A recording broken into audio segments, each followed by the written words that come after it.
all the way up through your Thane Whites and your Alexanders and your Schaefers and your Turney Highs. And slowly but surely, more people start to cite who they're interviewing. Not always. Schaefer, when you look at the unpublished notes, every page, every section generally starts off with him saying, this is who I'm interviewing, this is what we're talking about, this is the date. That was kind of a turning point. That didn't happen for a lot of researchers to this day don't do that very well. From there, moving forward, we at least start seeing that there are community members from our community that are the experts on our own knowledge. But we still get this. We still get this idea that information is just going to go away and it's going to be for some other purpose. And this is really what we're trying to change. I threw a couple of my papers in. You may enjoy them, you may not enjoy them. One of them is a little bit technical. But I wanted to make sure that every time I'm making reference to something happening in our communities, I wanted to say an interview with Margaret Deeks, or an interview with Herman Alpine, or an interview with Dorothy Alpine, or an interview with Margaret Freeland, or an interview with Laura McCoy. They're in there every time there's something that needs to be said. It just makes sense to me that those individuals will be the first thing that you say. That doesn't happen a lot. When you get little footnotes where you read something about the language and there's a footnote and then you have to flip to the back of the book, that's not very helpful. I think incorporating that onto the page is really a key thing to do. I know there are other people out there right now, some from our community that are doing their academic research. There are other people that are working on trying to get more articles published in this new way that hopefully we are reversing this. Someone from KMC called me and said, we want to research this thing. Will you do a research project? That's their need right away. Any interviews that we do, and there's a couple of interviewers here in the room, we'll record the entire thing and I will give you full copies of those because they have to be preserved somewhere.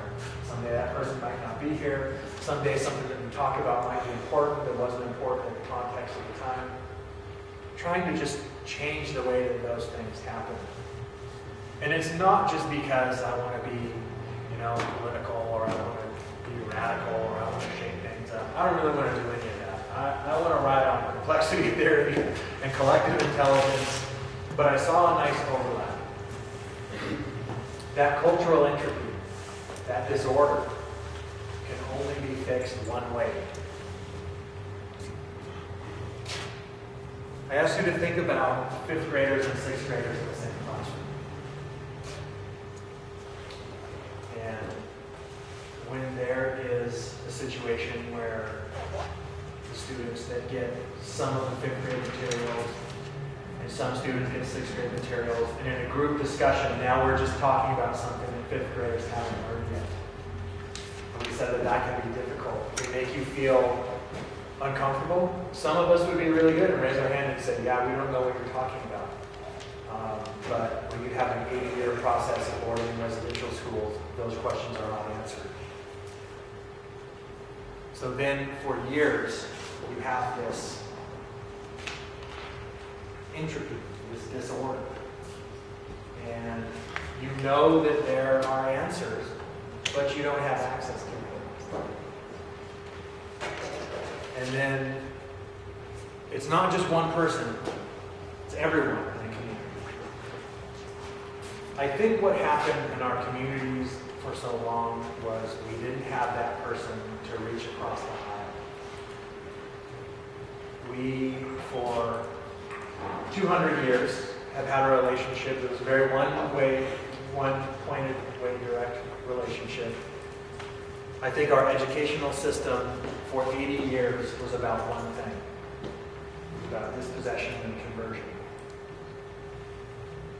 I think that over that time, so many individuals were traumatized that it's not just, you can't just take an individual and put them back in a social network to reconstruct a coherent narrative for individuals. So many people were affected that process has been really slow to happen. That hasn't just happened here. That's happened in all the areas I was talking about where there were these other studies on cultural trauma.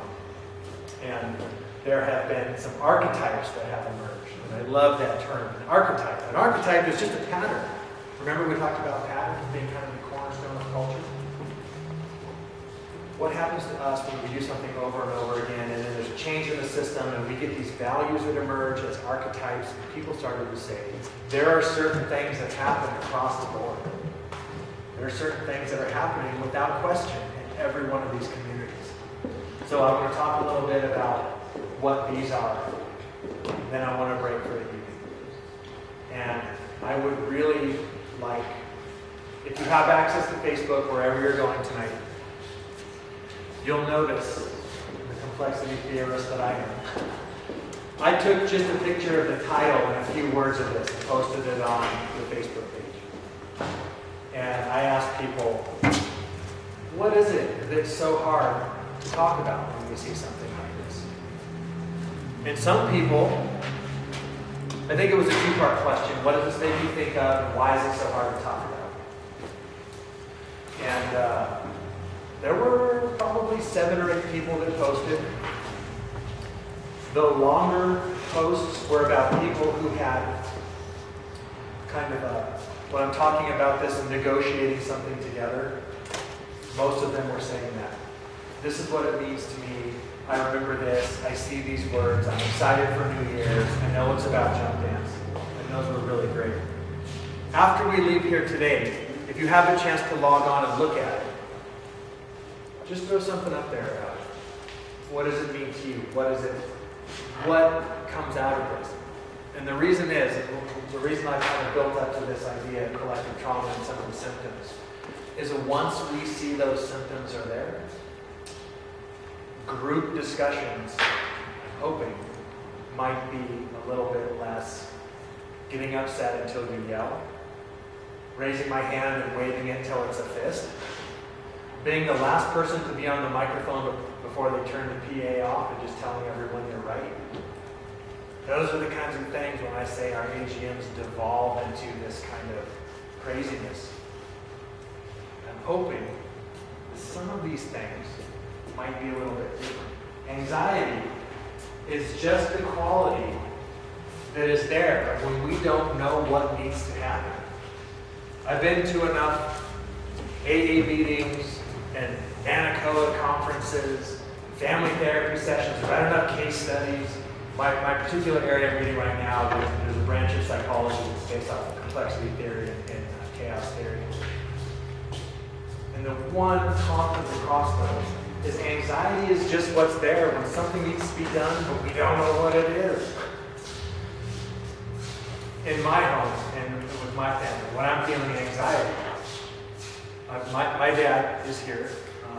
He will probably be the first person to tell you, but I was as angsty a rotten teenager as there ever was. A punk rocker with blue hair and skateboards and didn't give a rip about anything.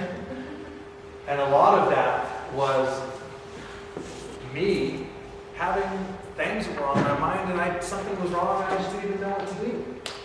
I mean, that's essentially that's the sum total of everything I've heard about any kind of therapy or any kind of help. 9 times out of 10, if someone is upset, can you just ask them, what's going on, man? You extend a warm hand to them or an embrace. You make yourself a little bit vulnerable, and that's not easy, particularly for young men to do. But you tell someone, hey, I can see there's some anxiety here. I can tell you're having a hard time, and I really want to know, and I'd like to have a conversation. That's just not something, particularly that Indian men are really known for doing, because I grew up with one who it took me a long time to understand. Oh, that's what's going on when there's illness. Oh, that's what's happened when there's anxiety. Because something just needs to be talked about, plain and simple. I started doing this in my own life a lot. I started doing this with a lot of my clients.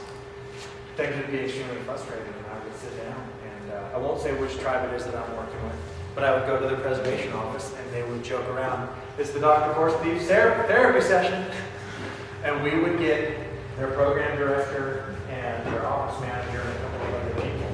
We would essentially just have this deep conversation. This is what's frustrating to me.